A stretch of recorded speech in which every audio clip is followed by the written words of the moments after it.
So the Bolt's refreshing new design is exciting, but what's even more exciting is the fact that it's even more affordable this year. As more and more car manufacturers storm into the EV space, it's going to push existing EVs like the Bolt here to innovate and to create an even more compelling product. And that's exactly what Chevy did here with the Bolt. Welcome to my review on it.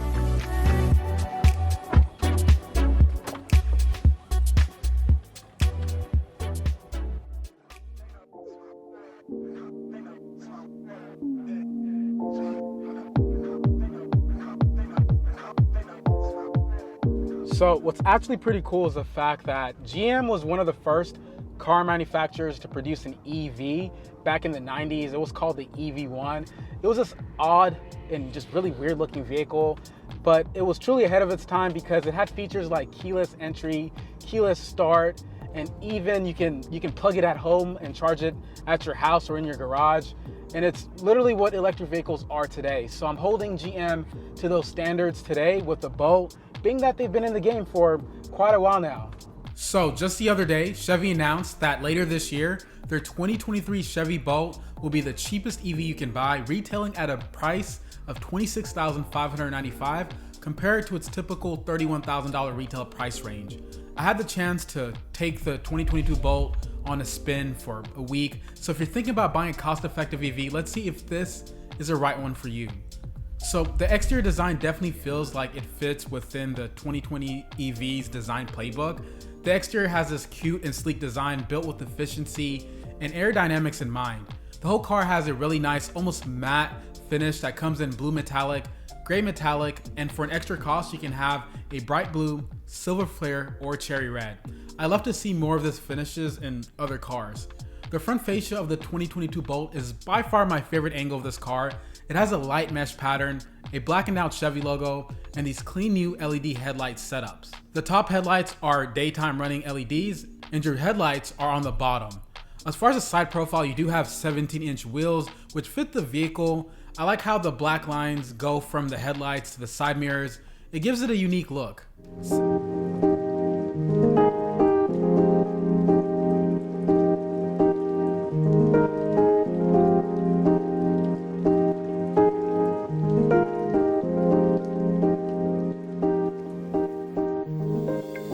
Since this is an EV, there is some more space in the trunk, and you can hold down your seats and place Chevy's adjustable floor in the back to give your entire rear to pack things. Now, even though I like the design, this car does compete with EVs that have more of a traditional sedan design, so the compressed hatchback shape here might not be for everyone. I'm personally not a huge fan of how it looks, especially when I first saw it, but a week later it actually starting to grow on me. And I can say I'm comfortable sacrificing design for an economical vehicle because gas prices honestly are not it right now. If you pop up open the hood on the front, you won't find a front trunk. Instead, Chevy put all their powertrain components here, being that this is a front wheel drive. This has a 65 plus kilowatt hour battery that has an EPA rated of 259 miles on a full charge. In my testing, I found to get an average of 200 miles after an 80% charge in the summer, and you'll probably get a little bit less than that during the winter time. Charging times will vary depending on the volts of your outlet. If you have a 240 volt charger, you're estimated to get a full charge in about 7 hours, but something that's cool for road trips is the new standard DC fast charging on here. Depending on the port that you're using, you can get 100 miles of range in just 30 minutes. This is a standard EV, so you'll have access to over 40,000 public charging stations across the United States.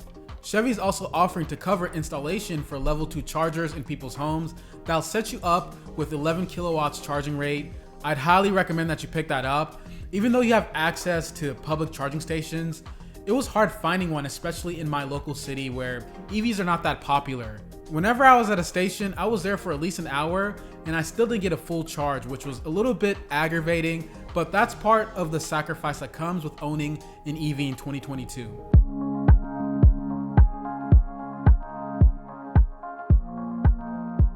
On the inside of this vehicle itself, one LT models will have cloth seating while two LT models will have perforated leather seating. This car has tons of interesting features on the inside. The 10.2 inch display has high resolution and gets plenty bright. I do wish it was a matte finish since it does get pretty reflective on sunny days. Now, this is compatible with a wireless Apple CarPlay and Android Auto. You've got buttons to turn on your heated steering wheel and heated seats, and a wireless charging pad on the bottom of the front console. You'll see a sport mode feature here as well, which makes the driving a little bit more fun. Next to sport, you'll find a traction control and lane assist. The center console is big with plenty of storage and space, and a new push button shift for the regenerative braking. The space inside the car is solid, but nothing crazy. You've got about 40.1 inches of front headroom and 44.2 inches of front legroom, which is definitely comfortable for a 5'9" person like myself and should be fine for most people. The rear does have 35.6 inches of legroom though, so be aware if you think you'll have particularly tall people in the back seat a lot.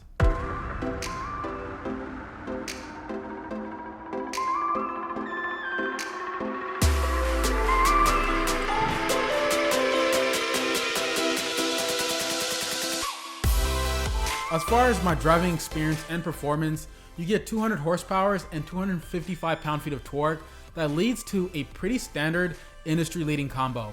This car definitely has a smooth electric driving feel that I've gotten used to. This can get you from 0 to 60 in around 6 seconds, which is pretty decent for a car at this price range.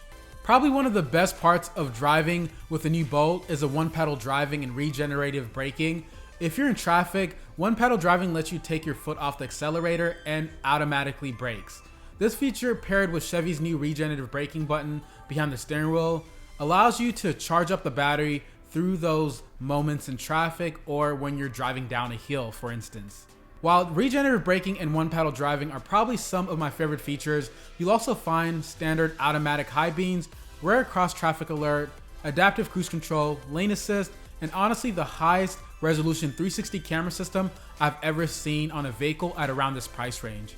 So the 2022 model technically starts at a retail of $31,000, and the model that I have here goes for just under $35,000 with all the taxes and fees. But like I mentioned earlier in this video, a couple of days ago, Chevy announced that they'll be retailing their 2023 Chevy Bolt at just $26,595, dethroning the Nissan Leaf as the cheapest EV in the US. Pair that upcoming price tag with rising gas prices and a lower cost of maintenance, and this could be very well one or if not the most cost-effective car in the market. With that said, there is a couple of downsides. The first one is the used car market for 2022 Bolt hasn't caught up with the news. MSRP on this car still starting at somewhere around $30,000. So give it a couple months for the 2023 Chevy Bolt to come out with that new price tag, and you should see this costing at around $20,000 for a used 2022 Bolt. Unfortunately, the Bolt doesn't qualify for the US's $7,500 federal tax credit. However, the Nissan Leaf, Kia Kona EV, and Niro EV all qualify for that credit.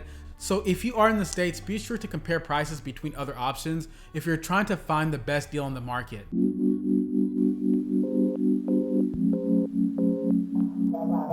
EVs have been there clearly for a long time. Chevy or GM had their first one back in the 90s that was mass produced. And we're now in 2022 and you're having more and more car manufacturers who are producing vehicles that are environmental friendly, but at the same time pushing what a car can be. I ain't gonna lie to you right now, but the electric car world is getting even more exciting. Every car manufacturer is fighting to create the most cost-effective EV that is packed to the brim with features and has a solid performance. The Chevy Bolt, at its new price range, is definitely opening up a new chapter to the EV wars, and I'm excited to keep you posted on this. My name is Victor Kamanga. Thank you for watching my review. Be sure to let me know down in the comment section if you want to see more EV reviews on the channel. I look forward to seeing all of you in the next one. Bye.